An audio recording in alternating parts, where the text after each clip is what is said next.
You are not where you're supposed to be because of you. It's all you. You tell yourself lies, reasons. I'm too tired. I need to rest. I'm too hungry. I'm too full. Something else is more important. I don't have time. Lies, lies, lies, lies. Ask yourself, what remarkably stupid things am I doing on a regular basis to absolutely screw up my life? What would happen if you just stopped wasting the opportunities that are in front of you? Because you're not everything you could be, and you know it. If you keep thinking the same thoughts, keep demonstrating the same behaviors, keep living by the same feelings and emotions, your personal reality is going to stay exactly the same. But if you have new thoughts that lead to new choices, that demonstrate new actions, that create new experiences, that cause you to feel differently, you will begin to walk into a new future. I need you to confront you because you're the one holding you up. I need you to look in the mirror and tell you, you are not going to do me like this no more. You're not going to continue to sabotage me. You're not going to keep procrastinating. You're not. You know you should be further in life, but you keep letting you slide. Hold you accountable and don't let you off the hook. If for 10 years, if you didn't avoid doing what you knew you needed to do, what would you be like? You'd be 10 times more efficient, 20 times more efficient. And you could be way better. You could be incomparably better across multiple dimensions. Do something away from the normality of what you've been doing. Why not try it, man? Shock the system. Get up at 4 in the morning one day, just one day, and go for a run. Commit to one day and see how you feel as you're jogging it back in around 5 or something, as your neighbors are still asleep. Well, your day's already provided something for you. Mentally, you feel like, wow, man, that was a lie. And say, I've got to do this. This is my stuff. This is why I showed up. It's not going to be easy. When you want to change, it's not easy. If it were in fact easy, everybody would do it. But if you're serious, you'll go all out. So yes, I'm going to do something about this situation. You do what it is you're supposed to. You're supposed to build something. You're supposed to create something. I don't know how to do it. Learn. The question is not, is it possible for you to be a millionaire? Is it possible for you to have all your dreams become a reality in your lifetime? Yes, it is possible. But the real question is, have you made the decision?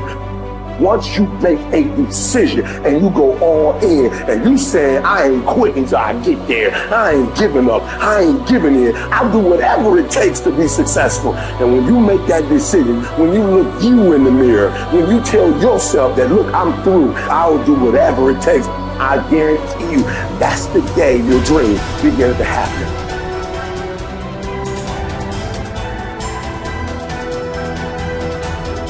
So then, when you have a purpose or a vision or a mission or an intent that's bigger than you, it means it signifies something that's ongoing.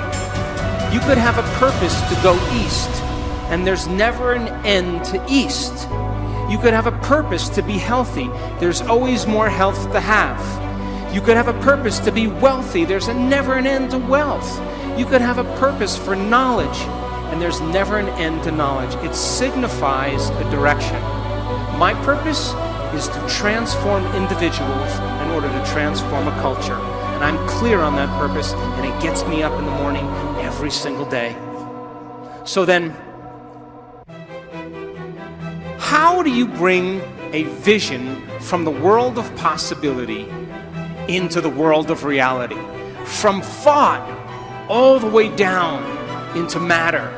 From what we say in quantum physics, from the wave of possibilities all the way down into the particle. From the immaterial, something that doesn't exist yet, into the material. From the world beyond the senses to the world of the senses. How do we do that? Well, it requires then setting up goals in alignment with your purpose. So let's just say you have a purpose to go in a certain direction. Your purpose signifies a direction, but your goals should always be in alignment with your purpose. And people who have goals in alignment with their purpose, Their goals are a natural side effect of them being on purpose. So then what about getting healthy? You may say, okay, I want to lower my heart rate. That's one of my goals. I want to lose, 10 kilos. I want to have more energy. I want to wear a new wardrobe and have a new relationship. This is the short-term goal at the beginning, and the long-term goal is at the end. And as long as you keep making the same choices, demonstrating the same behaviors, reproducing the same experiences, feeling the same way, you'll arrive at all of those goals. What about becoming abundant? You may say you want to be wealthy, and to me it doesn't matter. Wealth is a state of mind. You may want to start a new business.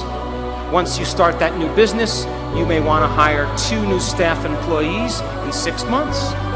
Then you may say you want to buy a company vehicle. And of course, then the next one is buy a new house. And then ultimately what? Make $1 million? Why not?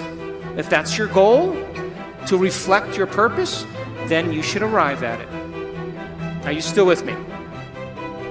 How about learning knowledge? Is there ever an end to knowledge? You may want to get an associate's degree. And then you may want to get a bachelor's degree. And then you may want to get a master's degree. You may want to get a doctorate degree. And then you may want to finally do research. But all of those things are in alignment with your purpose, is it not? Now, I want you to understand that there is a very specific formula for excellence. And the formula requires a person who has a clear purpose. But there are 2 other ingredients that put this together. The first thing is called competence. You know what competence is? Somebody who does something really well. The more competent they are, the better they are at doing something. The third thing is called accountability. Accountability means if you say you're going to do something, you do it. And if someone asks you to do something, you do it really well. And if you combine a person who's on purpose with a high level of competence and accountability, you have excellence in an individual. I run 3 companies, and all 3 companies, my teams, are very high on their purpose scale. They better align with my purpose. They have very high level of competence, and they are very high on the accountability scale. And I don't even bother them.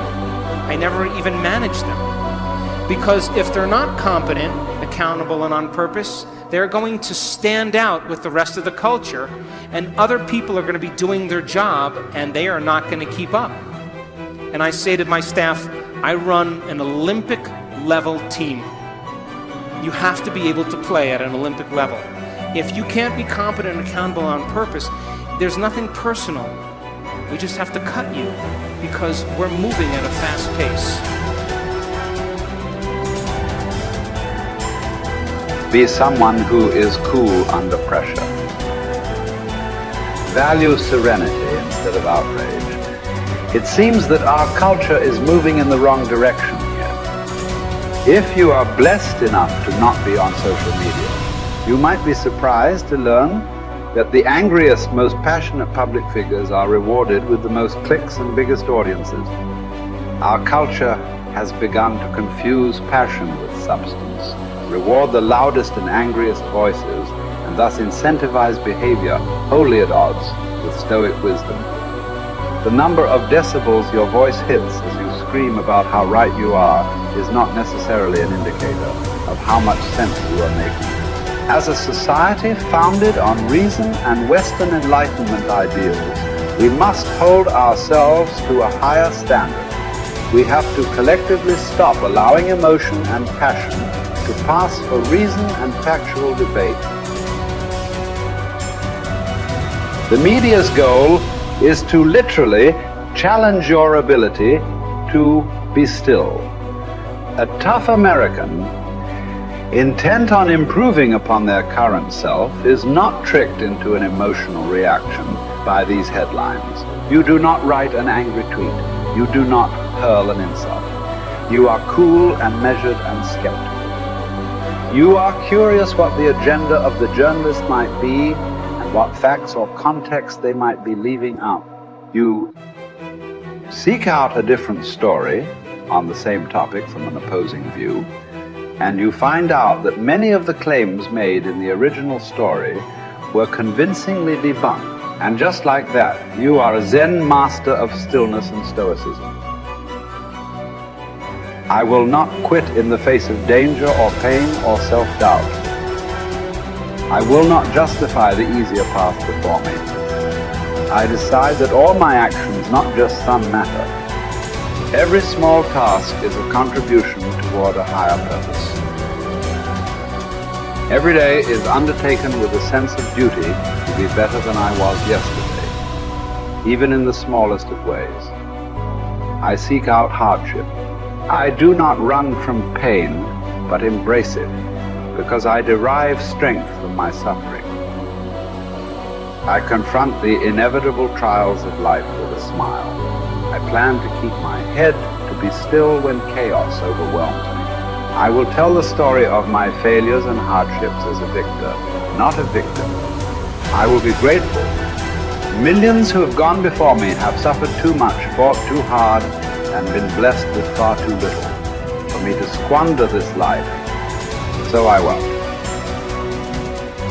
My purpose will be to uphold and protect the spirit of our great republic, knowing that the values we hold dear can be preserved only by a strong people. I will do my part. I will live with fortitude.